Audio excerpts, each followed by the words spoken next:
नमस्कार मित्रांनो, मी आरोग्यदूत प्रभुदेवा. आज आपल्या सोबत आहेत प्रसिद्ध छाती विकार तज्ञ डॉक्टर रायते सर. हृदयाच्या अटॅकमुळे होणारे मृत्यूदर कसे कमी करता येतील यावर ते आज आपल्याला मार्गदर्शन करते. नमस्कार, मी डॉक्टर उमेश नारायणराव रायते. मागील 10 वर्षापासून औरंगाबाद येथे एम्स हॉस्पिटल टीबी सेंटर येथे ICU इंचार्ज आणि चेस्ट फिजिशियन म्हणून कार्यरत आहे. आज आपण जनजागृती हृदयासाठी करणार आहोत की हृदयाच्या अटॅकमुळे जे मृत्यू होतात ते मृत्यू कमी कशी करता येतील. कमी करण्यासाठी दैनंदिन जीवनामध्ये काही 10 गोष्टी 10 टिप्स सांगणार आहे. त्या जर तुम्ही अंमलात आणल्या तर नक्कीच हृदयाचे जे ज्याला आम्ही कोरोनरी आर्टरी डिसीज म्हणतो ते कमी होण्याचे फायदाच होणार आहे आपल्याला. तर वय वर्ष 18 आणि त्याच्या पुढचे ह्यांनी सगळ्यांनी ही काळजी घ्यायला पाहिजे. सर्वात प्रथम सांगून मी 10 पॉईंट जे सांगणार आहे त्याच्यामधला पहिला पॉईंट, स्टॉप स्मोकिंग. म्हणजे स्मोकिंग, सिगरेट किंवा बिडी असेल किंवा टोबॅको असेल किंवा गुटखा असेल हे खाणं किंवा बिडी पिणं किंवा सिगरेट पिणं हे बंद करायला पाहिजे. आज आपण बघतो कॉलेज लाईफ असेल, स्ट्रेस असेल किंवा कॉलेजचे मुलं मुली किंवा ऑफिसमध्ये किंवा गावाकडचे जे म्हातारे माणसं किंवा यंगस्टार पण आज भरपूर बघितले की स्मोकिंगचं प्रमाण हे खूप वाढलेलं आहे. तर स्मोकिंगमुळं जसं लाकूड जळतं तसं हृदयाच्या नसा जळतात आणि त्याच्यामुळं हृदयाला ताण पडून किंवा हृदयाची जी कार्यक्षमता जी आहे ती कमी होऊन रक्त जे गोठण्याचं प्रमाण जास्त होतं आणि त्याच्यामुळं रक्त गोठल्यामुळं हृदयाचा अटॅक, ॲक्यूट कॉरोनरी सिंड्रोम हे आजार होण्याची दाट शक्यता आहे. त्याच्यामुळे पहिला पॉईंट आहे की नो स्मोकिंग, नो टोबॅको. प्रत्येकाने आपलं वजन हे मेंटेन ठेवायला पाहिजे. तर प्रत्येक जण म्हणतो की माझं वजन तर मेंटेन आहे. तर मेंटेन आहे का नाही हे बघण्यासाठी तुम्ही जर गुगलवर गेलात तर बॉडी मास इंडेक्स हा एक फॉर्म्युला आहे, त्याला आपण BMI म्हणतो. तर तो 25च्या खाली पाहिजे. तर तो कसा काढायचा, जसं हाईट तुमची सेंटीमीटरमध्ये, वजन किलोग्राममध्ये डिवाइड बाय 100. तर एक साधारण नॉर्मली जर आपण बघितलं की 170 सेंटीमीटर एखाद्याची हाईट आहे आणि 80 किलो वजन आहे. तर त्यातले 100 जर मायनस केले तुम्ही तर तुमचं वजन आलंय 80. तर तुमचं वजन हे 70 पाहिजे. 100 मायनस केल्यानंतर 10 किलो वजन तुमचं जास्त आहे. म्हणजेच तुम्हाला वजन करणं हे अत्यंत गरजेचं आहे. आणि त्यासाठी तुम्ही BMI गुगलवर जाऊन BMI जर काढला तो 25च्या खाली पाहिजे. तर वजन कंट्रोल करणे हा पण एक दैनंदिन जीवनातला आणि आरोग्यासाठी आणि हृदयाच्या अटॅक कमी करण्यासाठी हा महत्त्वाचा घटक आहे. एक्झरसाइज. तर आज बरेच लोक आहेत ते कंटाळा करतात की एक्झरसाइज नाही. मी दिवसभर काम करतो, सकाळी 8ला गेले की रात्री 9ला घरी येतो, 12 घरात येतो, मग आणखी एक्झरसाइज काय करायचं. नाही, हे चुकीचं आहे. प्रत्येकाने कमीत कमी 30 ते 45 मिनिटं हा व्यायाम करायलाच पाहिजे. तो व्यायाम असो, सायकलिंग असो, स्विमिंग असो किंवा तुम्हाला आवडणारे छंद, म्हणजे छंद म्हणण्यापेक्षा क्रिकेट जसं आहे किंवा आणखी जे ग्राउंडवरचे एक्झरसाइज आहे, बॅडमिंटन आहे, टेबल टेनिस आहे, हे केलंच पाहिजे. तर एक्झरसाइज मिनिमम 30 ते 45 मिनिटं हे करणं अत्यंत गरजेचं आहे. तर ह्या व्यतिरिक्त आणखी मी सांगू शकतो की आज बाजारामध्ये वेगवेगळ्या प्रकारचे वॉचेस येतात. तर जर त्या तुम्ही वॉच बघितल्या तर त्याच्यामध्ये तुम्ही दिवसभरात किती चाललात, किती कॅलरी गेल्यात तुमच्या, हे सुद्धा तुम्हाला दाखवतो. तर नॉर्मली सांगतो 30 ते 45 मिनिटं एक्झरसाइज हा कंपल्सरी आहे, जेणेकरून तुमचं बॉडी जी आहे ती रेग्युलर, तुमचं रक्ताभिसरण जी क्रिया आहे ती रेग्युलर चालेल. आणि त्याच्यामध्ये रोज स्टेप्स किती तुम्ही चालतात. तर तुम्ही सकाळी उठल्यापासून जर ती घड्याळ घातली आणि डेली तुम्ही काम करतात, एक्झरसाइज करतात, जर तुमचं टार्गेट तुम्ही जर ठेवलं 10,000 पर्यंत, जर 10,000 जर होत असेल तर अत्यंत चांगलं आहे. जर तुम्ही खुर्चीवर बसूनच आहात आणि काम करतात आणि दिवसभरात 3 आणि 4,000 पाऊल चालतात तर ते सुद्धा घातक आहे. हृदयाचा अटॅक किंवा ॲक्यूट कॉरोनरी सिंड्रोम किंवा हृदयाचे आजार लवकरात लवकर आपल्याला होण्याची शक्यता आहे. त्याच्यामुळे एक्झरसाइज हा खूप महत्त्वाचा आहे. 30 ते 45 मिनिटं एक्झरसाइज आणि रोजचे 10,000 पावलं चालणे, हे 2 गोष्टी अत्यंत महत्त्वाच्या आहेत. त्याच्यामुळे फिजिकल ॲक्टिव्हिटी करणं हे सगळ्यात महत्त्वाचं आहे. जर तुम्ही फिजिकल ॲक्टिव्हिटी करताना म्हणतात की मी ऑफिसमध्ये आहे, बसूनच आहे, हे तर अर्धा तास झालं तर तुम्ही मिनिमम 10 ते 15 मिनिटं चालून परत तुमचं काम सुरू करा. कंटिन्यू 2-2, 4-4 तास बसू नका. चौथी गोष्ट आहे की आपलं स्वतःचं ब्लड प्रेशर हे कंट्रोलमध्ये राहिलं पाहिजे. तर जे 50 वय झालेलं आहे त्यांनी प्रत्येक महिन्याला आपल्या डॉक्टरकडे जाऊन BP चेक केला पाहिजे. आणि जे 18 ते 50 मध्ये आहे त्यांनी मिनिमम 6 महिने वर्षाला सुद्धा रेग्युलर BP चेक केला पाहिजे. ज्यांना काही सवयी आहेत त्या सवयी बंद करायला पाहिजे, जेणेकरून BP वाढतो.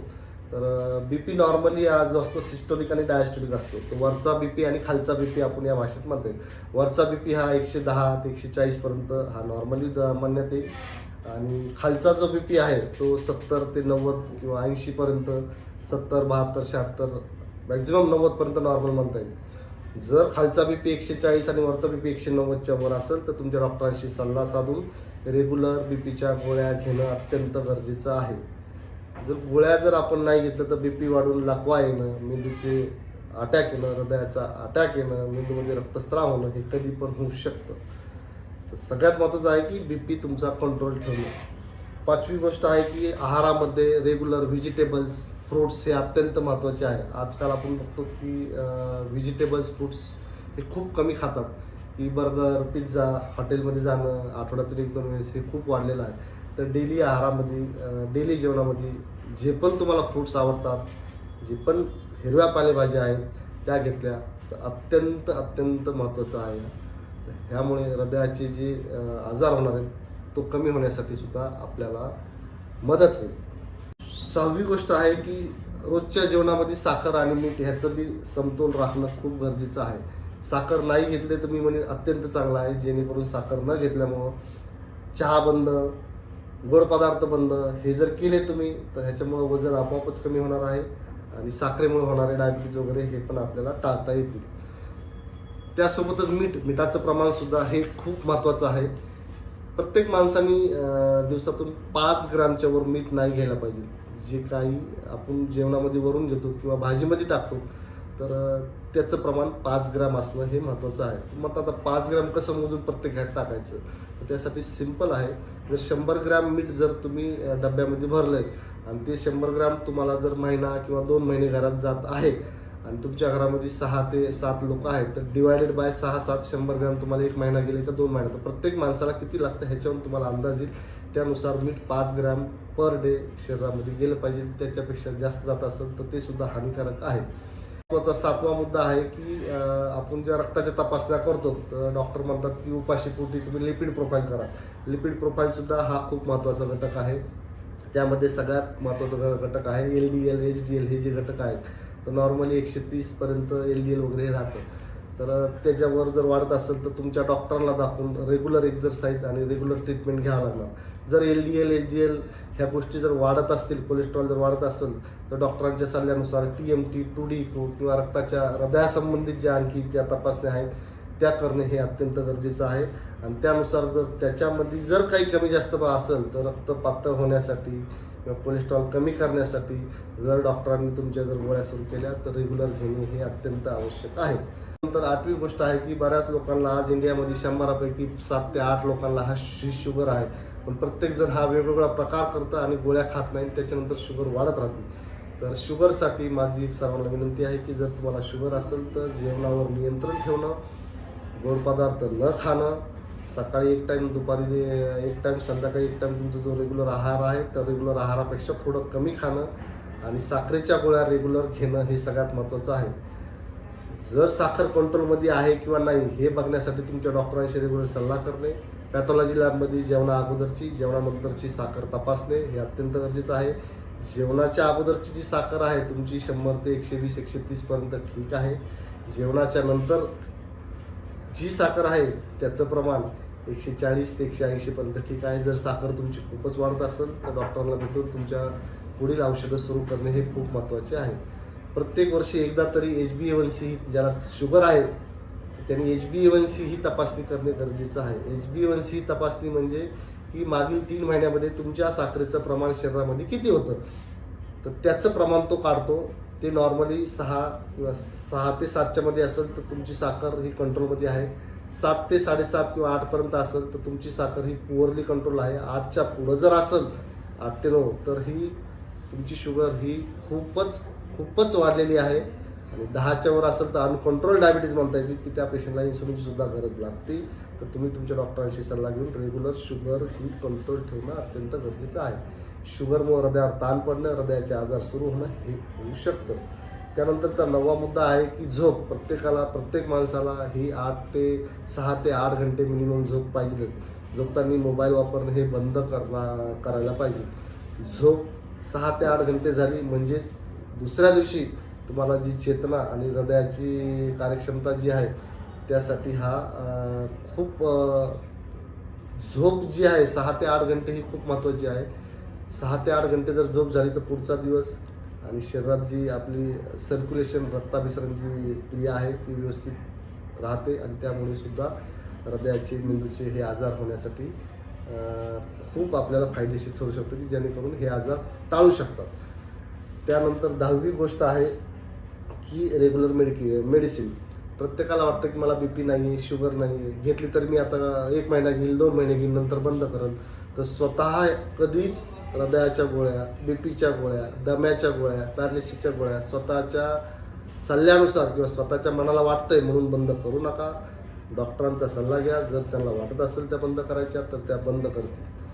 मेडिसिन रेग्युलर घेतली, आजार झालाय तर त्याला गोळ्या घेणं हे गरजेचं आहे. स्वतःही कोणतीही गोळी बंद न करणं हा माझा सल्ला राहील. तुमच्या फॅमिली डॉक्टरला विचारूनच त्या गोळ्या बंद करायच्यात, कंटिन्यू चालू ठेवायच्यात, किती वर्ष चालू ठेवायच्यात, कमी जास्त डोस करायचा ते सांगतील. असे हे दैनंदिन जीवनातले एकदम सिंपल आणि जे प्रत्येक जण करू शकतो, मी असू तुम्ही असताल सगळेजण, या 10 गोष्टी जर तुम्ही रेग्युलर हे केल्यात तर त्यामुळे हृदयाचे अटॅक जे होतात आणि त्यामुळे जे मृत्यू होतात तर हे 100% सांगतो की खूप कमी प्रमाण होईल. आज मागील 10 वर्षापासून मी प्रॅक्टिस करतो आहे. तर मी 18 वर्षाचा मुलगा सुद्धा बघितलेला आहे, 90 वर्षाचे बाबा सुद्धा बघितलेले आहेत की ज्यांना हृदयाचे अटॅक येतात. पण 18 ते 20 आणि 20 ते 40 या गटातले सुद्धा जे रुग्ण आहेत ते मागील 5-6 वर्षापासून त्याला हृदयाचे अटॅक येणं, त्याच्यामुळे मृत्यू होणं हे खूप वाढलेलं आहे. जेणेकरून तुम्ही हे जर 10 मुद्दे अंमलात आणले आणि 10 मुद्दे जर एकदा बघितले आणि त्यावर आपण जर थोडं आत्मपरीक्षण करून कुठं आपल्याला काय करता येईल ते जर केलं तर नक्कीच मी सांगतो हृदयाच्या अटॅकमुळे होणारे मृत्यू हे कमी होतील. धन्यवाद.